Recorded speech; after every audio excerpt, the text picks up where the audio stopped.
Bonjour à tous, nous recevons aujourd'hui Madame Aminata Ondon. Elle est deuxième secrétaire au Conseil économique, social et environnemental. Madame, bonjour. Bonjour. Merci de nous accorder de votre temps et bienvenue dans l'entrevue sur vatricov.com. Alors, petit rappel, j'avais annoncé que vous êtes deuxième secrétaire au Conseil économique, social et environnemental depuis le démarrage de la transition. Alors, est-ce que vous êtes satisfaite de ce qui se fait et continue d'ailleurs de se faire? Je voudrais déjà vous remercier d'avoir pensé à ma modeste personne. Nous avons, en tant qu'institution, accompagné le président pendant cette transition. Et nous pensons que le résultat de cette transition fait partie aussi de notre résultat, c'est-à-dire de notre engagement. C'est vrai qu'il y avait par moments des voix un peu discordantes, mais tout a participé afin que notre candidat, c'est-à-dire le président élu de tous les Gabonais aujourd'hui, puisse gagner cette élection. En tant que deuxième secrétaire, je ne peux que me réjouir. Franchement, beaucoup de gens ont crié, mais pourquoi cette femme n'est pas nommée? Ah ouais, quand même. Je n'ai rien demandé, mais c'est le travail. De l'amour pour mon pays, tout ce que j'ai fait, qui a permis au président de me nommer dans cette institution où je ne regrette pas. Voilà pourquoi on dit Dieu c'est le temps. Mais vraiment avec cette fonction ici au Conseil économique et social qui est une chambre de la démocratie où on retrouve tout le monde, toutes les couches sociales, ça m'a davantage enrichi mes connaissances, ça m'a permis d'être au quotidien avec les Gabonais, comprendre et connaître leurs problèmes. Donc pour moi, ça a été un passage très enrichissant. Et en tant que conseiller de gouvernement, je pense que nous n'avons pas failli à notre mission. Avec un président comme Ondonga qui a une expérience exceptionnelle sur le plan politique. Moi, je le voyais de loin, il sort du PDG, mais je vous assure que c'est une autre personne que j'ai découvert ici et il nous a donné ce courage, cette détermination à franchir le pas politique en écoutant tout le monde, en nous responsabilisant. Vraiment, ça a été un passage, et ça le demeure encore puisque ce n'est pas fini, très enrichissant et nous avons fait un travail exceptionnel. Nous sommes là pour conseiller le gouvernement, analyser quand le gouvernement le demande, une situation, la loi des finances, etc. Et nous n'avons pas failli. Et je vous assure que le Conseil avait déjà prédit par notre président tout ce qui est arrivé aujourd'hui. On était confiants, nous sommes allés à ces élections avec beaucoup de sérénité parce qu'on savait qu'on n'avait pas le droit d'échouer. Madame Aminata, au-delà de vos fonctions au sein du Conseil économique et social, d'ailleurs on vous connaît, ce qui concerne votre franc-parler, est-ce qu'on peut revenir sur vos véritables motivations? Parce que vous étiez en ligne de mire tout au long de cette campagne, cet engagement, les motivations, c'était véritablement lesquelles? C'est la misère des Gabonais. Je vous assure que je sors d'une famille modeste, très modeste, et dans mon éducation, mon père m'a appris que j'avais les mêmes droits qu'un homme.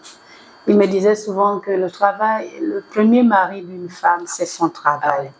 Et ça m'a beaucoup motivée. Déjà au sein de ma famille, je n'étais pas la fille réservée seulement à la cuisine, mais j'étais la fille qui doit s'imposer, qui doit montrer ce qu'elle sait faire. Et de par cette cellule familiale, j'ai appris à aimer les autres. Souvent, ma mère me disait chrétienne engagée et mon père, déjà nous sommes nés d'une famille catholique baptisée.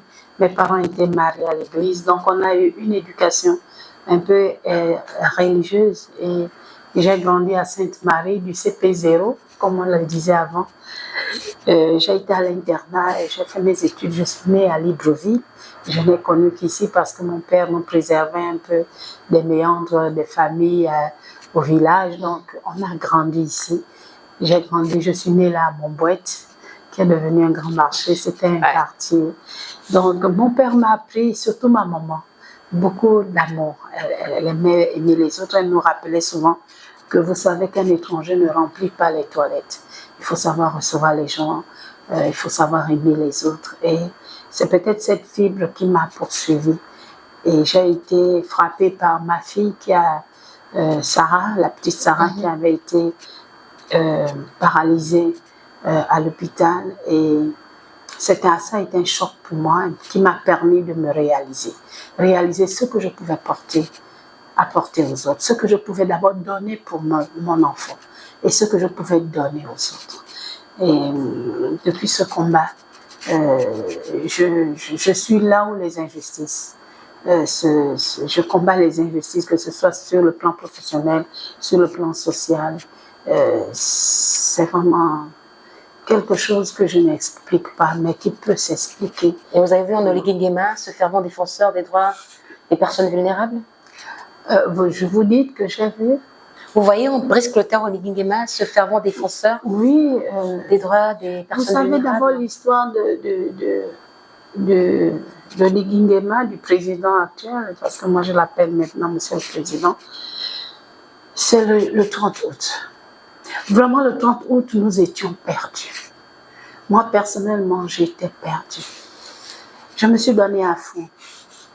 J'ai fait parler, j'ai montré à la face du monde et de notre pays ce qui se faisait, qui n'était pas bien pour nos compatriotes. J'étais à côté de tous ceux qui pleurent. Et je me rappelle un soir, par exemple, de l'éboulement du PK7. Je sortais du boulot et puis quelque chose me dit, mais il faut faire un tour. J'ai appris ça au boulot par les autres. Il y a des Gabonais qui sont morts par l'éboulement. Je dis, c'est pas possible. Au moment de rentrer, j'ai hésité. J'ai dit, non, il faut que j'aille. Et quand j'arrive, je trouve un monde bouleversé. Et j'ai fait un direct.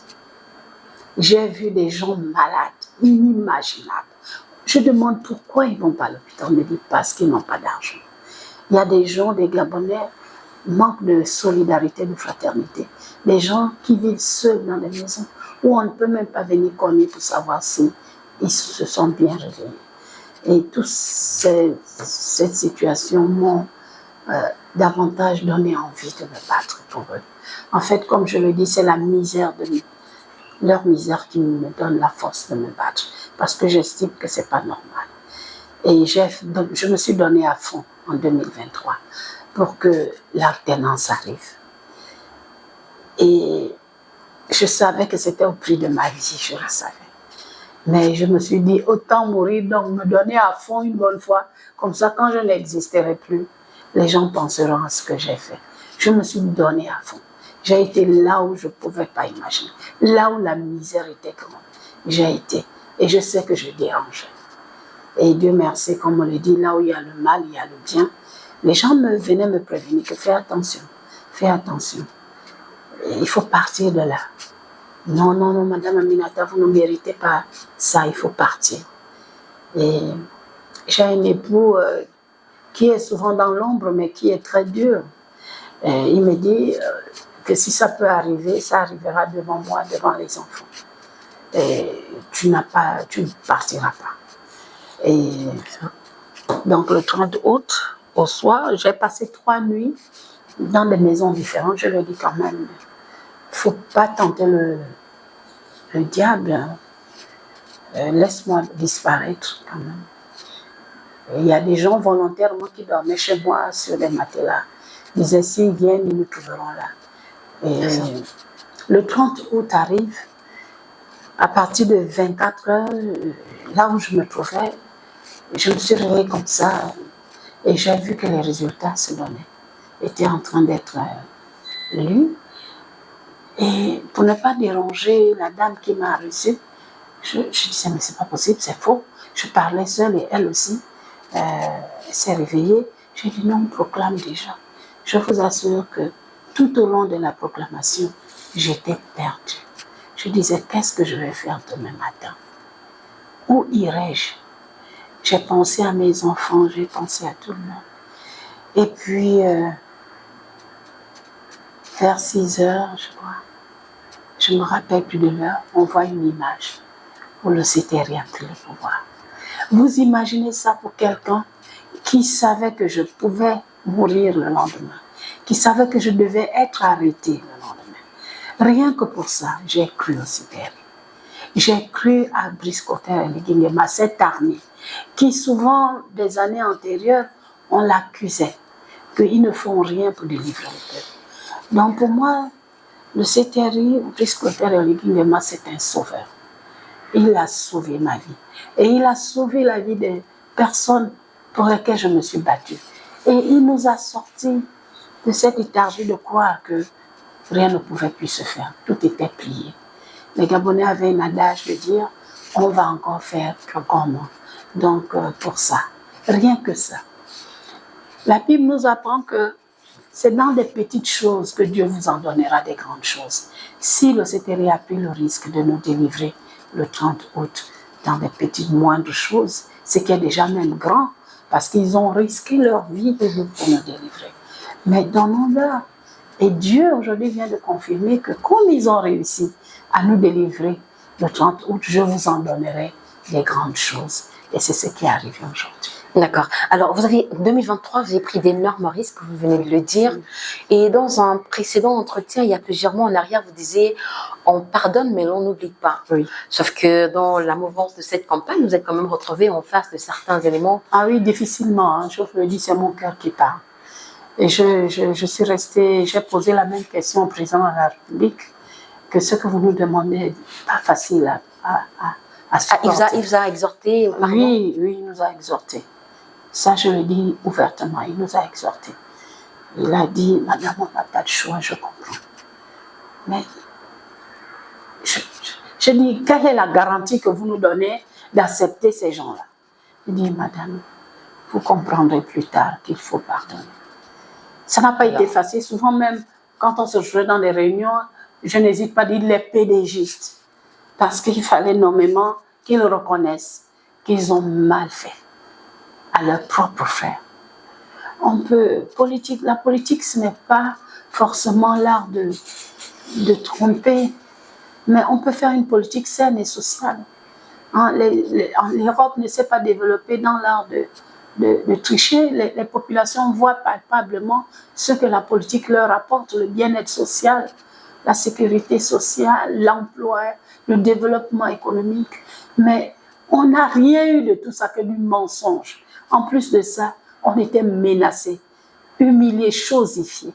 Je vous assure que vous me connaissez, je suis communicatrice de carrière, je n'ai fait que ça.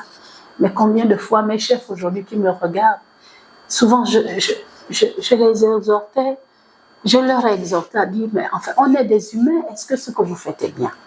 Même si vous êtes d'un parti politique, est-ce que ce que vous faites est juste? Ils n'ont jamais voulu entendre. Vous avez vu des gens qui ont des titres fonciers dans des administrations incroyables, où toute une administration, c'est père, fils, enfant, petit-enfant, mais ils narguaient tout le monde. J'ai dit non. On était arrivé à un point quand c'est une ethnie qui est à la tête d'une institution, toute l'institution doit se soumettre à cette ethnie-là. Mais des aberrations terribles. Et je me réjouis qu'avec l'arrivée du CTRI, nous avons une bonne constitution aujourd'hui. Et ça, je me battais contre ça. Cette histoire d'homme en homme. Mais Dieu a créé la nature, il y a des lois qui gouvernent ce monde-là. Un homme, une femme, pas un homme et un homme. Ça, je dis merci au CTRI. Parce que nos enfants vivaient en danger. Et vous avez vu comment nous nous sommes levés. Moi, je fais partie de cela. Parce qu'ils voulaient enseigner ça depuis la maternelle. Qu'est-ce que nous serons devenus aujourd'hui avec de telles lois? Question. Ils sont allés très loin. Ils ont pris des dettes à l'extérieur où on ne voyait rien. Moi, il y a des moments, je me suis levée, j'ai des frères, aujourd'hui me donnent raison. Mais comment vous pouvez, la communication était à terre. Les gens travaillaient dans des câbles, dans l'eau, lorsqu'il pleut. La chaîne 2, la première chaîne, il n'y avait plus rien. Chaque ministre qui vient en commande du matériel, ça disparaît. Et j'ai poursuivi un là au point qu'il m'a dit, je suis ton frère. J'ai dit, même si tu es mon frère, l'argent c'est l'argent des Gabonais, il faut rendre le matériel. Vous voyez qu'aujourd'hui, les gens me donnent raison, consciemment, aujourd'hui devenir normal, parce que les PDG aujourd'hui semblent devenir des êtres normaux, et ils reconnaissent qu'on a mené le bon combat, le combat de l'amour du prochain. de la justice sociale. D'accord. On va juste rappeler aux internautes que Madame Aminata Ondon, deuxième secrétaire au Conseil économique, social et environnemental, est notre invitée dans l'entrevue sur vatrikov.com. Madame Aminata, comme beaucoup d'autres Gabonais, vous avez signé votre fiche d'adhésion au Rassemblement des bâtisseurs. Est-ce que vous avez véritablement vu les contours de ce partenariat entre Griffe? Non, Dieu merci que, vous savez, j'ai fait la campagne avec le président, on était très fatigués. Quand on aime, quand on l'aime, moi c'est ma façon d'aimer. J'aime entier. Les gens aiment par calcul, par intérêt, mais moi, je vous ai dit que depuis le 30 août, j'ai dit Dieu merci, on a un libérateur. Donc la voie qu'il nous mènera, j'irai. Mais il faut avouer que j'ai dormi et je n'ai pas su que dans la nuit, il y a eu d'autres transactions. Mais j'ai mobilisé le maximum pour dire, si c'est là-bas qui nous amène, allons-y. On va être à l'intérieur et on va décider à l'intérieur. Parce que la chaise vide ne paye pas. Si nous restons à l'extérieur que c'est un piège ou que c'est mauvais pour notre président, eh bien c'est à l'intérieur que nous allons nous battre pour dénoncer ce genre de dérive. Parce qu'on ne s'est pas battu durant plus de 57 ans pour se retrouver avec les mêmes pratiques, les mêmes tricheries, les mêmes choses, le copinage, etc. C'est pas normal. On a vu des associations. Moi, par exemple, j'ai à Scoring seulement, j'ai 7000 adhérents, des gens qu'on a sauvés depuis plus de 30 ans. 7000 adhérents. Donc ces gens-là n'ont rien. Moi, je traîne les miséreux de la République. Quand il faut payer son taxi, il va demander la photo. On va demander, mais ils se sont levés pour aller s'inscrire lorsque le président a appelé à aller s'inscrire sur sa plateforme parce qu'il devait financer les associations. Ce qui est juste, c'est de bonne guerre politique. Mais les gens se sont levés, ils sont allés s'inscrire. Mais au finish, ça ne s'est pas bien passé. Donc quand j'arrive, mais j'étais surprise parce qu'on me dit, oui, mais tu ne dois pas te battre à l'extérieur, fais quelque chose. Donc j'ai convoqué les points focaux pour leur dire, est-ce que vous êtes d'accord qu'on prenne cette voie-là? Parce que moi, je ne veux pas vous entraîner pour que demain, vous me dites, oh madame, vous nous avez amené là-bas, c'est pas bon. Je vais avoir votre avis parce que je me bats pour vous. Ils ont tout de suite dit, on va aller adhérer parce que vous dites bien que la chaise vide ne paye pas. Mais il faut reconnaître que le président lui-même, il avait dit durant sa campagne que cette plateforme va être dissoute après son élection. C'était bien dit. Il a été candidat indépendant et il disait qu'après l'élection, tout le monde va regagner son écurie. Mais je suis surpris. Ça, je l'avoue, pas ce qui se fait. On ne sait pas pourquoi ça a été précipité. Bon, j'ai dit, puisque je crois un homme à sa parole, si ça vient de lui, on ira se battre à l'intérieur. C'est sous cet angle-là que nous nous sommes inscrits. Pour l'instant, on regarde. Je n'ai pas eu le temps puisque le lendemain, tout a été dissous. Mais j'attends, il faut que le président, qui sera le patron, ou bien les prochains chefs de ce parti, nous expliquent. Nous convainc, et puis, parce que là, on est sur un terrain du donnant-donnant. Moi, je traîne des gens. C'est évident. Ah oui, je traîne des gens qui souffrent, et le président nous a promis, sur le pan pour lequel je me bats, la santé, le président nous a promis de bonnes choses. Et ça, je me réjouis. Et je dois être à l'intérieur pour suivre ça. Je vous assure que tous les jours que Dieu fait, les mêmes habitudes continuent dans les hôpitaux. Les Gabonais sont toujours séquestrés. Et les Gabonais continuent de compter sur vous, Madame Aminata. Bien sûr. Dans tous les cas, la campagne, c'est désormais derrière, mais on va parler essentiellement des résultats. 24 heures seulement après le vote, ils ont été rendus publics. Qu'est-ce que cela représente pour vous? Non, c'est inédit. J'ai toujours voté, je ne sais pas, c'est mon destin, j'ai toujours cru au vote. J'ai voté, je crois, pour la première fois à 20 ans ou 25 ans. J'en ai aujourd'hui plus de 60 ans. Donc, j'ai toujours voté. Vous imaginez? Mais pour moi, je ne sais pas. 24 heures, vous savez, dans les années antérieures, la société civile, les marques qu'on a et tout ça, on s'était réunis pour dire c'est possible de mener nous-mêmes nos investigations, filmer les résultats, les publier en même temps pour barrer la route aux trompeurs, aux tricheurs, comme d'habitude. Mais on a tout essayé, on n'a rien vu. On n'a rien vu, c'était pas facile. Vous ne pouvez même pas accéder. La police ou l'armée vous en empêche. Dans les bureaux de vote, c'est le sandwich. On met dans le pain et puis tu te tais. C'était incroyable. Mais il n'y avait pas d'élection au Gabon. Ça n'a pas été le cas en 2025. Non, ce n'est pas, non, mais je vous assure que s'il y a des gens qui sont terreux, c'est bien moi. Les gens, ça a été compté publiquement.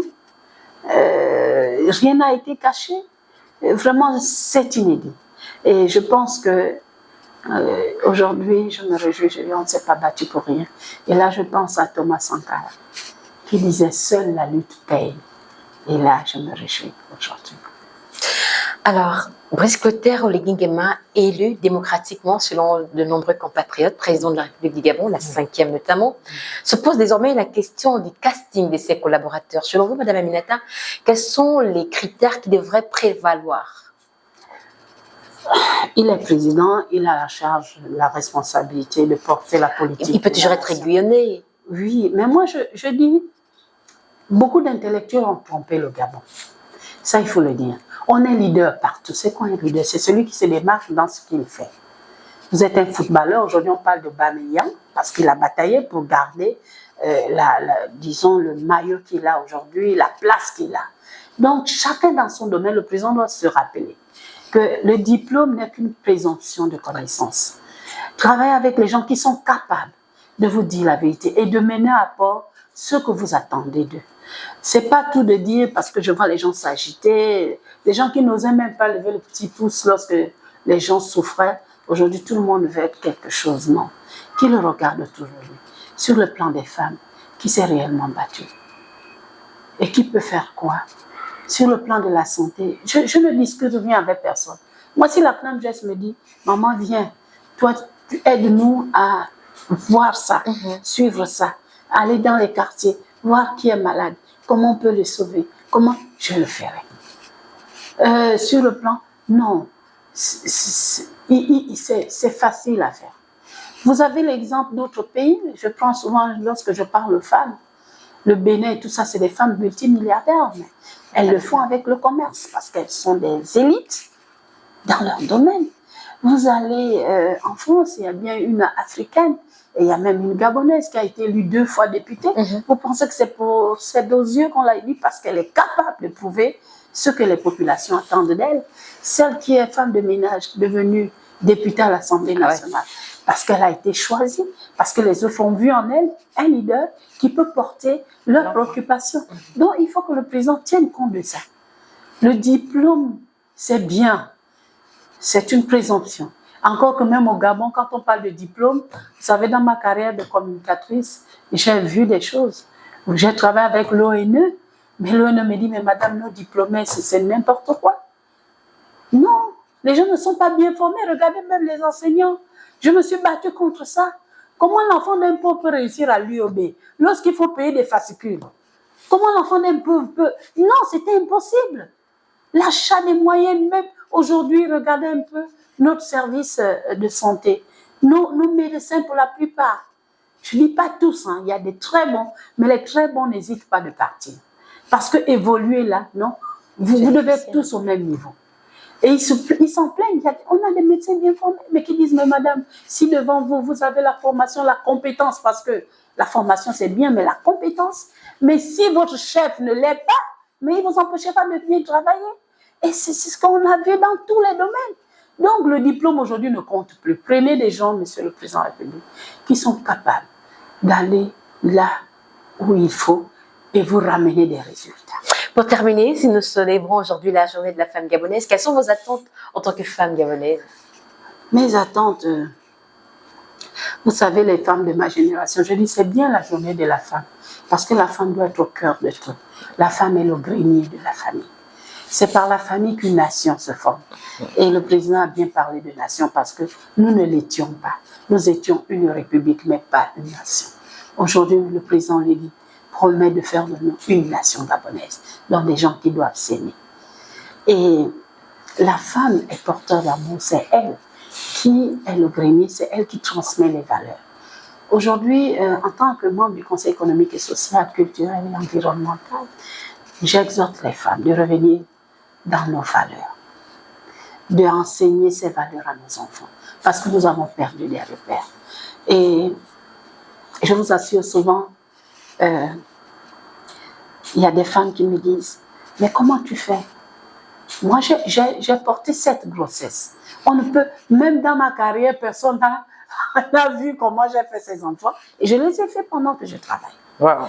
Je n'ai jamais bénéficié des congés de maternité parce que j'étais passionnée par mon travail. Et je me suis battue pour me faire une place à la production. Et mes émissions étaient toujours des émissions captivantes, malgré que les conditions étaient difficiles. C'est ça, la femme. Nous devons transmettre les vraies valeurs. La femme gabonaise peut être ce qu'elle vaut sur le plan spirituel, sur le plan économique et social, si elle change de direction. Plus de facilité. La beauté ne suffit plus aujourd'hui. C'est clair. La facilité ne suffit plus aujourd'hui. Il faut batailler pour mériter ça. Et il faut inculquer ça aux enfants. Parce que moi, j'ai des enfants. Et mes enfants, je ne m'en plains pas parce que ce qu'ils voient de leur mère est un modèle pour eux. Ils se battent. Moi, j'ai 2 enfants exilés en France. Et ça, ma deuxième fille me le rappelle toujours, maman, si tu approches la politique, ne fléchis pas. Tu nous as appris des vraies valeurs, des valeurs d'intégrité, de se battre pour mériter ce que tu as. Donc, ne tombe pas dans la facilité. Parce que souvent, même mes enfants, avec des relations que j'ai, mais maman, je ne peux pas chômer alors que tu as des relations. Je dis non, je ne vais pas aller me rabaisser pour demander un travail. Si tu le mérites, tu l'auras. Donc, c'est le mérite qui paye. C'est le mérite qui paye. Aujourd'hui, nous sommes tous, avec le président, on lui dit qu'il a reconnu. Parce que quand je prends le recul, je regarde un jeune homme qui a souffert et qui reconnaît. Et durant toute sa campagne, il se rappelle dans les moindres détails de là où il a mangé, là où il a dansé avec ses amis. Il reconnaît tous ses amis. Ça, c'est pas donné à n'importe qui. Et il reconnaît que je sors de là, je sors de ma panne. Donc, il connaît la misère de ma panne. Il connaît la misère de tout le monde. Ce n'est pas ceux-là qui ont eu des cuillères dorées. Et il s'est battu pour un clavier. Pour moi, c'est un modèle. Et j'ai la chance. Vraiment, je suis émerveillée. On n'a même pas besoin de chercher trop. Regardez l'image de la femme qu'il a, Mamacita. Cette jeune fille qui a l'âge de ma fille, parce que moi, j'ai eu un enfant, ma première fille, avant 18 ans. Donc, Zita est ma fille. Mais regardez l'éducation qu'elle a. Pudique. Non, elle a une éducation traditionnelle et moderne. Et je pense que c'est souvent ce que tu es réellement, le moi, qui ressort en toi. Et cette fille m'a beaucoup marqué.